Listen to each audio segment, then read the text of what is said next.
कि उपेंद्र कुशवाहा को आपने भेजा राज्यसभा से, श्री भगवान सिंह को एमएलसी बनाया, जरूर। सम्राट चौधरी को आपने प्रदेश अध्यक्ष बनाया हुआ है। राजपूत को अगर आप साइड करके चल रहे हैं तो समझिए कि एनडीए को इसका खामियाजा भुगतना पड़ सकता है। बिहार दिया, पूरे बिहार के कुशवाहा जाति ने एनडीए को वोट नहीं दिया है और राजपूत ने, पूरे बिहार के राजपूत ने एनडीए को वोट दिया है।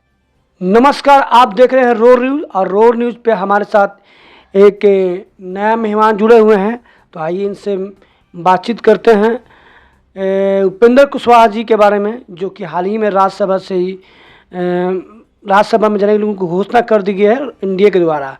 तो हमारे साथ मौजूद है अभी राष्ट्रीय लोक समता पार्टी के प्रवक्ता विकेश प्रताप क्षत्रिय। तो आइए उनसे बातचीत करते हैं। उपेंद्र कुशवाहा जी को हाल ही में एनडीए के द्वारा राज्यसभा में जाने के लिए घोषणा कर दी गई है, आप इसको किस नज़रिए से देखते हैं?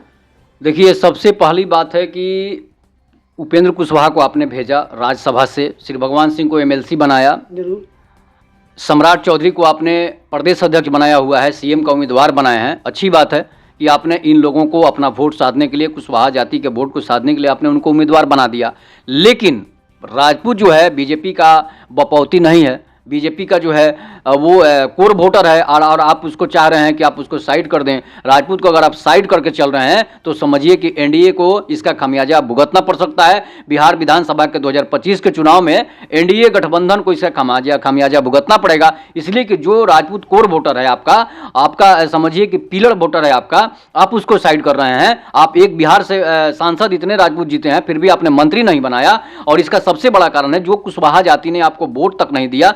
पूरे बिहार के कुशवाहा जाति ने एनडीए को वोट नहीं दिया है और राजपूत ने, पूरे बिहार के राजपूत ने एनडीए को वोट दिया है। इसके बावजूद भी आप राजपूत को मंत्री नहीं बना रहे हैं, आप बाकी दूसरे जाति के लोगों को भेज रहे हैं। कुशवाहा जो आपको वोट नहीं दिया उसको भेज रहे हैं, उसको भेजिए, लेकिन राजपूत जो आपका कोर वोटर है उसको आप नहीं भेज रहे हैं, आप उसको मंत्री नहीं बना रहे हैं। तो इसका खामियाजा 2025 के चुनाव है बिहार विधानसभा का, उसमें आपको भुगतना पड़ेगा। इसलिए कि आपको कुशवाहा ने वोट नहीं दिया तो आपने उनको एमएलसी बना दिया, आपने उनको राज्यसभा से भेज दिया, और जो कुशवाहा राजपूत जो आपको वोट दे रहे हैं, आपको हमेशा से साथ दिए हैं, उसको आप साइड कर रहे हैं। तो इसका खामियाजा बीजेपी और एनडीए गठबंधन को भुगतना पड़ेगा। इसलिए कि देखिए, राजपूत जिसके साथ होता है, राजपूत जिसके साथ भी होता है उसके साथ मन तन मन और धन से रहता है। कांग्रेस भी साथ था राजपूत, बीजेपी के साथ भी था, आरजेडी के साथ भी था, लेकिन अभी फिलहाल जो है एनडीए गठबंधन के साथ राजपूत है। अगर आप उनके साथ नाइंसाफी कीजिएगा तो फिर वही स्थिति होगी जो आज कांग्रेस और राजद की हो चुकी है। तो कुशवाहा से भी तो मंत्री नहीं बने हुए हैं, कुशवाहा से नहीं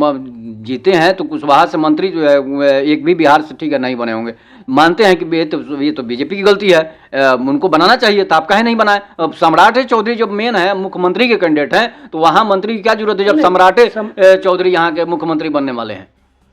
ठीक है, तो मान लीजिए कि ऐसा नहीं है कि राजपूतों के साथ छलावा हो रहा है। बिहार में तो हुआ है ना, बहुत सारा सीट से बिहार में तो बहुत सीटों से राजपूत कैंडिडेट जीते हैं ना। हाँ, तो जीते हैं तो कहाँ किसी को मंत्री बनाए हैं? नहीं बनाए। कुशवाहा समाज से भी नहीं है मंत्री। कुशवाहा तो सम्राट चौधरी भाई मुख्यमंत्री के कैंडिडेट हैं, तो उनको क्या जरूरत है? नहीं ना, राजपूत तो मुख्यमंत्री कैंडिडेट यहाँ नहीं ना है। नहीं, कैसे आप पहले ही कह दीजिएगा वो मुख्यमंत्री कैंडिडेट है? तो बीजेपी ने उनको पहले ही कह दिया है कि बिहार का योगी है और वो मुख्यमंत्री बनेगा। वो तो आने वाला वक्त बताएगा। तो जब इतना बड़ा बड़ा पद आपके पास है तो आपको मंत्री की क्या जरूरत है? आपके समाज को मंत्री की तो कोई जरूरत है नहीं। आप उपेंद्र कुशवाहा को भेज रहे हैं, अच्छी बात है कि उपेंद्र कुशवाहा आ रहे हैं तो उनको भेजिए, लेकिन राजपूत को भी एक मंत्री बनाइए, तभी जाकर सामंजस्य बैठेगा। लॉ और कुश का जो वोट है आपको मिलेगा, नहीं तो आपको लॉ का भी वोट गया, कुश का भी वोट गया, अब भगवान श्री राम का भी वोट जाएगा आपके विपक्ष में। तो चलिए, बहुत बहुत धन्यवाद आपको हमारे न्यूज़ चैनल पर बेबाकी से बात रखने के लिए। तब तक जय हिंद, जय भारत।